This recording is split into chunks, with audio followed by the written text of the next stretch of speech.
धरने पर अड़ी विधायक मंजुला गावित, कलेक्टर ऑफिस की सीढ़ियों पर घंटों बैठकर दी चेतावनी। धुले जिले में राजनीति का पारा इस वक्त आसमान छू रहा है। साखरी नगर पंचायत के नगराध्यक्ष के खिलाफ अविश्वास प्रस्ताव पर कार्रवाई न होने से शिंदे गुट की विधायक मंजुला गावित सड़कों पर उतर आई और वह भी सीधे जिला कलेक्टर कार्यालय की सीढ़ियों पर धरने के साथ। क्या है मामला?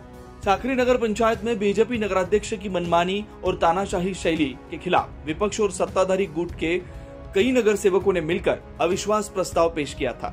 आज सुबह 11 बजे प्रस्ताव पर सुनवाई के लिए बैठक बुलाई गई, लेकिन रिटर्निंग ऑफिसर रोहन कुंवर सहित कोई भी जिम्मेदार अधिकारी नहीं पहुंचा। गुस्से में आया विपक्ष, नगर सेवकों ने किया आत्मदाह का प्रयास। देर होती बैठक और अधिकारियों की गैर मौजूदगी से आक्रोशित नगर सेवकों ने आत्मदाह करने की कोशिश की, जिससे माहौल और तनावपूर्ण हो गया। विधायक का धरना 3 घंटे से अधिक से अड़ी मंजुला गावित। विधायक गावित ने प्रशासन पर लगाया राजनीतिक दबाव में काम करने का आरोप। कहा, कलेक्टर हो या अधिकारी, सब दबाव में है। जब तक नया एजेंडा जारी नहीं होता, मैं यहां से नहीं हटूंगी। कलेक्टर नदारद, प्रशासन की चुप्पी पर सवाल। कलेक्टर की गैर मौजूदगी और अफसरों की चुप्पी अब खुद एक राजनीतिक सस्पेंस बन चुकी है। धरने की सूचना के बावजूद कोई अफसर सुध लेने तक नहीं पहुंचा। इससे गुस्सा और ज्यादा भड़क गया। विधायक मंजुला गावित ने कहा कि जनता के चुने हुए प्रतिनिधियों को यूं नजरअंदाज करना लोकतंत्र का अपमान है। प्रशासन अगर राजनीति की कठपुतली बना रहेगा तो जनता सड़क पर जवाब देगी। अब पूरा धुले देख रहा है कि अफसरों की चुप्पी टूटेगी या विधायक की जिद इतिहास बनाएगी।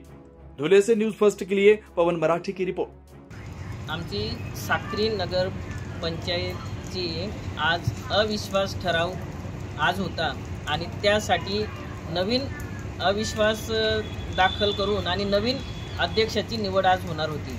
त्यासाठी पीठासीन अधिकारीची निवड केलेली होती। ही काल निवड केलेली होती, परंतु आज निवड असताना सुद्धा पीठासीन अधिकारी ज्यांना दिलेलं होतं ते पीठासीन अधिकारी आज 11 वाजेपर्यंत त्या ठिकाणी उपस्थित नव्हते। त्याच्यानंतर आम्ही पीठासीन अधिकाऱ्याला शोधाशोध केल्यानंतर पीठासीन अधिकारी नाही आहे, तर त्यावेळेस आम्ही कलेक्टर मॅडमांना फोन केला की पीठासीन अधिकारी आतापर्यंत अजून इथं पोहोचलेले नाही आहेत, निवडणूक कार्यक्रम आपल्याला आता चालू करायचा आहे। तर त्यावेळेस कलेक्टर मॅडम बोलल्यात की असं का आले नाही का, पोचले नाहीत का, मी बघते, चौकशी करते।